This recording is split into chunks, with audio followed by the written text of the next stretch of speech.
Hey guys, xBundok here. For this video, we're going to take on, pardon the cat, we're going to take on a different kind of adventure. So surely some of you have become your own Bardsung adventurers. You've had tales written about you and sung in taverns across the land. And some of you probably have no idea what I'm talking about, and that is A-okay. So, Bardsung was originally released as a Kickstarter. I happened to pick it up a little bit ago from our local game shop. Clem's very interested in playing himself. We got it relatively affordably. I want to say we picked it up for about 75 or 85 bucks. Reason being, even if we ended up not enjoying the game itself, there's a lot of minis. And when I say there's a lot of minis, I mean there's a lot of minis. I want to say the count was 68 when I sat down and went through it. But do remember, I was in the Marine Corps and counting is difficult if I can't see my toes to use them. So I thought, you know what would be a lot of fun? Let's see if we can just get through all of them in a weekend. You know, why not? As an amateur. So that's what we're going to do. We're going to unpack all our minis here. We're going to come up with a game plan, and we're going to try and get through all 68 of these bad boys. Let's see how we do.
All right, so I decided to start out with the shadows and some of the minor figures.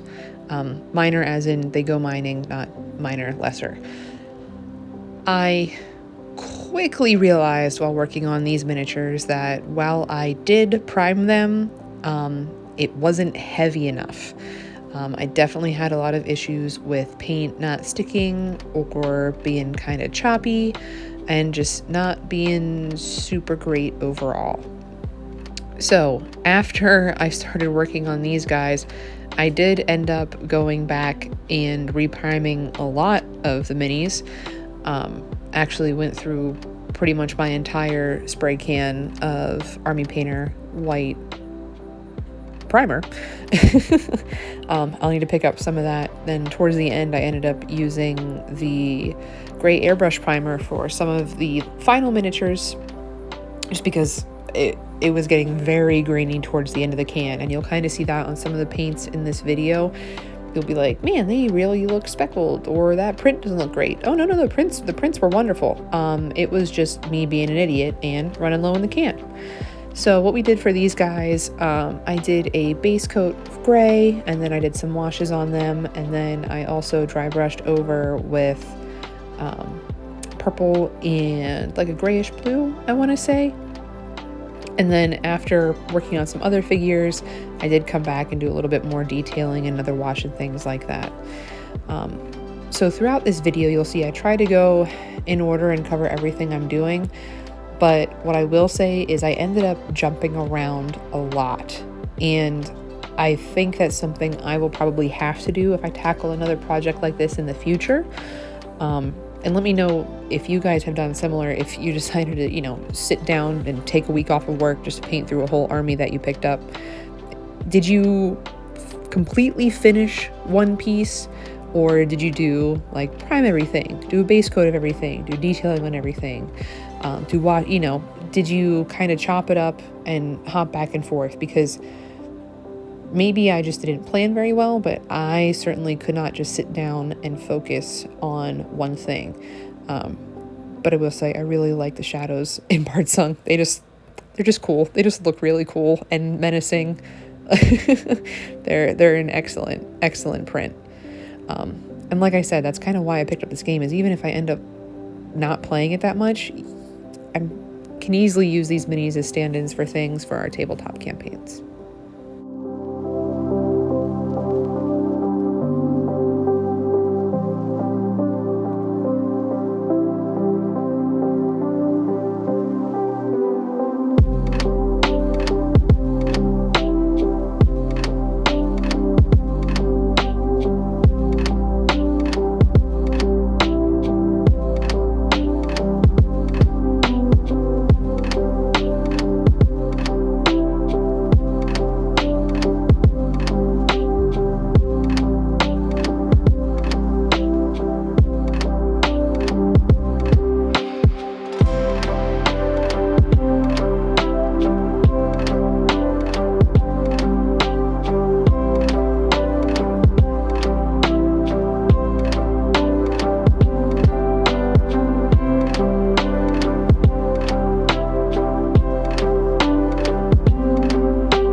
So one thing you'll see that I decided to do is for enemies where there are numerous iterations of them, I decided to color code them.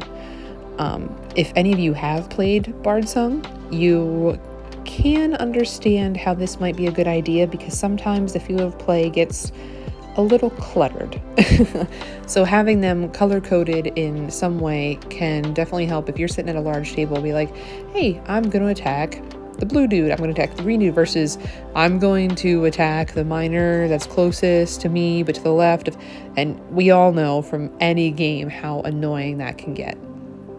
So for some of these guys, these are my 4 elementals here, and a couple of the other figures. I'm going to use the same method that I used on the zombies and do a wash first and then apply color. Now, this is where painting off of the game can get a little difficult. You'll see how I mimed 4 and 5 there. Well, you are provided with 4 elemental miniatures. In the game, there's 5 different elementals. So how should I color code them? Should I make... You just kind of work with it. Do whatever you see fit. Some people may have just done them all the same kind of color, like a grayish brown or something like that. I decided I had a blue, a green, a brown, and orange. I had to think for a second, because I figured the blue you can use for both water and air, or is it water and ice or something like that, but you can use them as a stand-in. But that may be where you kind of run into issues where if you have either an unmatching number or a miniature provided in a game that can swap. So say I'm only provided with 1 miniature of a specific type of warrior, but on the cards, so Bardsung has cards and miniatures, like it's a very involved game is how I'll phrase it. You can have, either toxicity or poison. So there's different color combos or different image layouts for the enemies, even if you don't have figures representing all of those different layouts or stages, if you get what I'm kind of saying there. So for some of them, you just kind of have to work them however you would want them. The other thing to keep in mind is if you're going at this with the same idea that I had, where you might not necessarily use these miniatures specifically for Bardsung, you might want to color code them more towards whatever your gameplay is going to be with them. So still make them functional within Bardsung, but also make them usable outside of. And so you'll see that both with the miners that I showed you that were color coded, and there's some goblins towards the end of the video where they're all generically ruddy, kind of clothing like worn down, but they're still color coded. So again, I mean, you can run into that with D&D or Pathfinder or other tabletops, being able to identify which enemy you're attacking on the board, especially if your players get overwhelmed and they're going up against a larger force. That can really come in handy.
So here you can see we got some base colors on top of those washes that we did for our elementals here.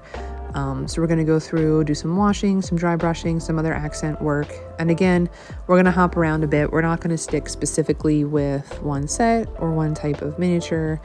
We're going to jump around just a little bit because apparently that's just how my brain works.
Now, I will say this is probably my favorite miniature in the entire game.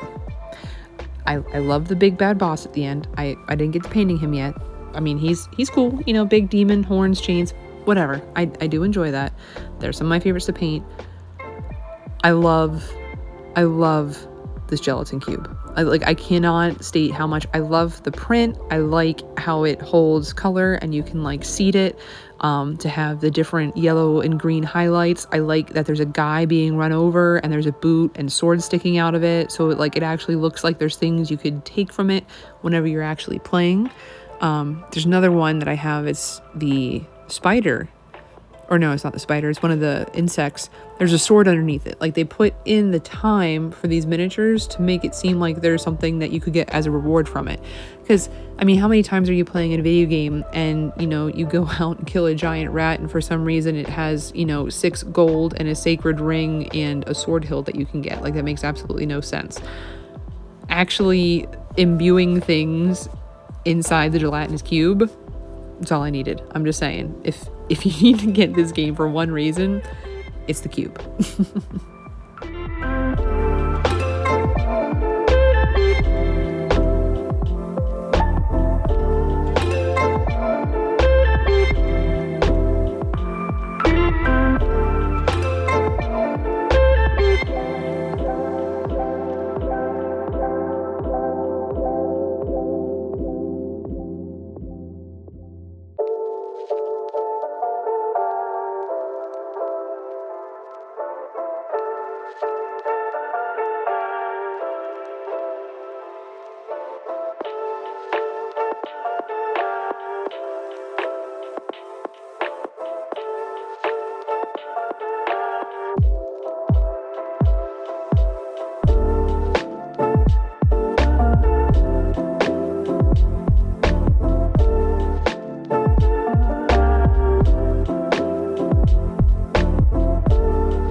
So it's 5:30 Sunday morning. These are the guys I got done yesterday, because for about half the day we ended up having to go. I want to say end up having to go out. Our friends invited us out and I didn't say no because that's just rude. So I got these 12 done. I have a few others started. And this is what we have to go. I'm gonna try. I doubt it's gonna happen, but I'm gonna try. All right, so it's early in the morning. We're gonna get some detail work done before the bulk of the day starts.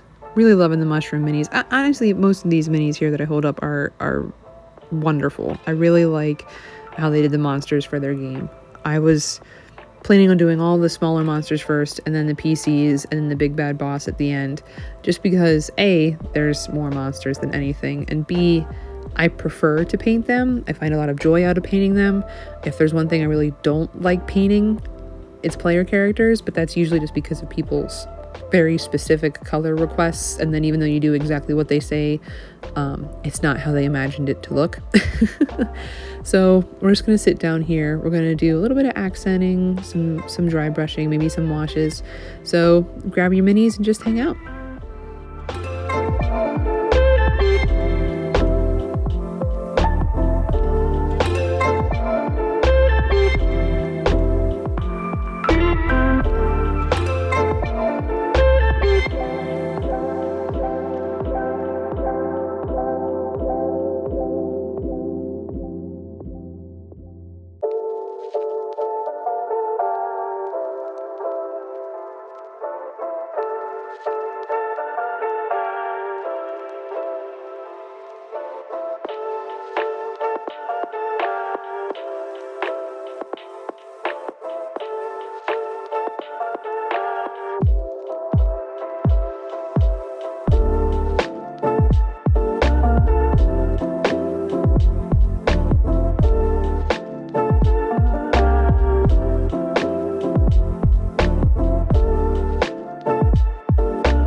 So here's a little bit more of a close-up of some of these guys that we're kind of working on, some of these weird monsters.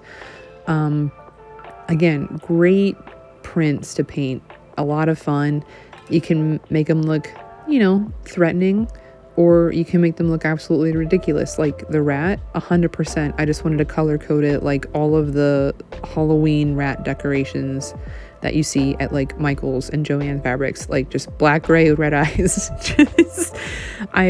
just stereotypical, just go for it.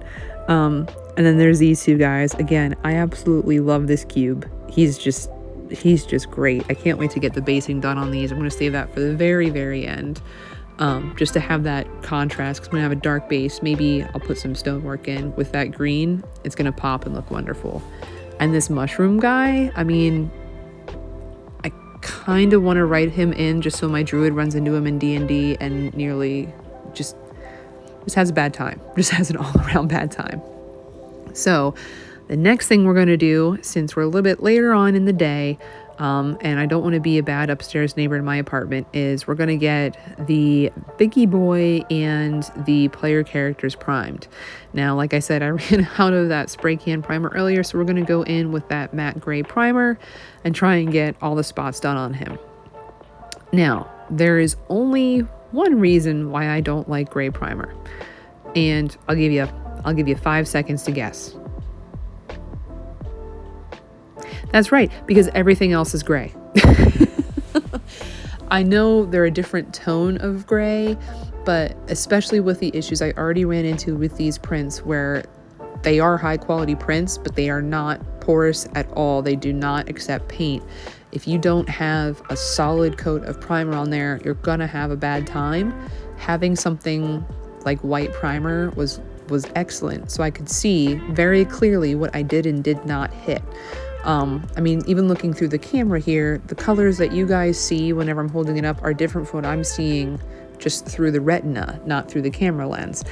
And in both, it's a tad difficult to fully recognize, especially when you have, your light source in the shadows.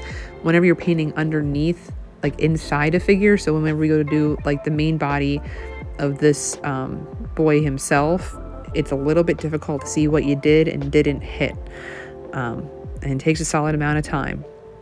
Once we're done with him, you'll also see the PCs. The PCs were printed on, out of a different plastic or resin than the monsters were, and they were an orangish yellow. Now, 100%, when I was airbrushing, I did not get them fully coated. Reason being, I didn't want to overdo it in some spots and have it right in others. So I got as much as I could without really trying to sit down. I didn't want to flood the figure with paint. So I'm going to go back in afterwards and we're going to get some of the brush primer. I have it in the exact same matte gray. We'll go in with the brush primer, make sure everything's covered, and then move forward from there.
while I did have the airbrush out, I decided to grab some of our other monsters that we'd be moving into next and just get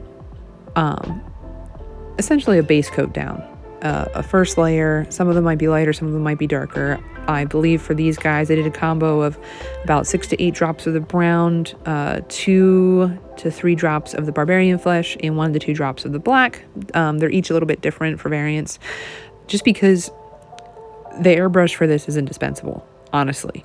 I don't like telling people to go out and get tools, especially if they're not affordable. But if you're doing something where you want to get a whole fleet of miniatures done, so something like Bardsung, something like if you go out and buy, 2 full armies on sale for some ungodly reason for 40K, it's stellar. I mean, I know you do have the spray cans, but the versatility you have and the movement you have with the airbrush versus the spray can or the rattle can, it's a wonderful tool to have in your arsenal. So if you end up getting into miniature painting, and you find that after quite a few figures or some months that, hey, this is something that I'd like to look into or invest in, highly recommend one of the things you pick up being an airbrush. Just to put that out there.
So it is almost 6 p.m. on Sunday.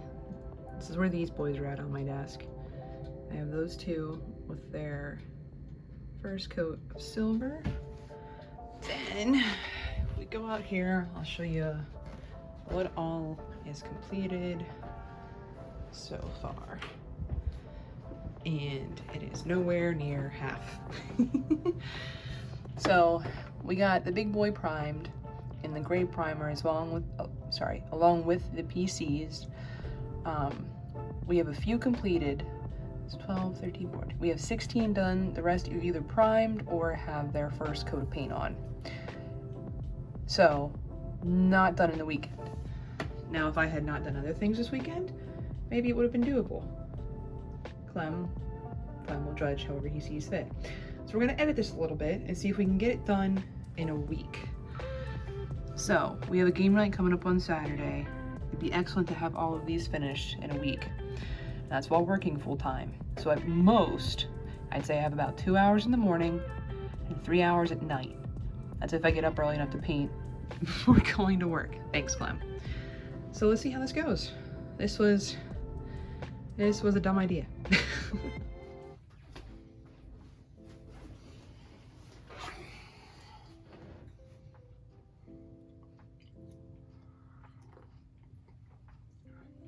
You guys probably figured out that I didn't finish them, huh? xBundok here, all you cabin dwellers, with a surprise face reveal. Yeah, so it's the morning of Friday, the 26th at like 5:05. Didn't get them done. And that's okay. You know, sometimes you need to give yourself a challenge that you're not going to be able to fulfill. I have to admit, probably 8 figures in, I was pretty sure this wasn't going to happen. But it was worth a shot. It's good to see what you're capable of and what you're not capable of, and where you can have better expectations of the self. But you know, that's what we're here for. We're here to see what we're able to do. So I'd say overall, I always try to have 3 things that you take away from something. One, I would be don't enact something that's going to take the fun out of everything, right? So I was working on these. I thought it'd be a great YouTube video to get a whole set done in a weekend and then a week. But I felt partway through, I'm like, okay, I got to get this done. I have to rush these. I felt like I was rushing. There's the key word, which is not something I want while I'm working on my miniatures. I don't want to, you know, fudge my way through it. I don't want to complete something just for a video, you know, to get the YouTube recognition, the happy serotonins when I see the like count go up. I don't need that. I don't want that, rather. I don't want this to become something that is just done for all of you, because YouTube's just for fun for me. I mean, I don't make any money off of it. It just kind of helps me keep accountability to keep working on something and to get better. But I'm not going to alter what I'm producing just for this. So that's one. That's number one. Number two,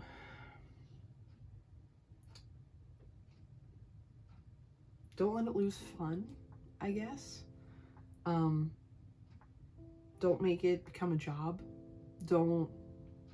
If you're sitting there and you're painting miniatures for everyone and you're starting to feel a little stressed by it instead of enjoying it, remember, that's number one. What we're trying to learn here is just, you're here to have fun. Why did you get into it?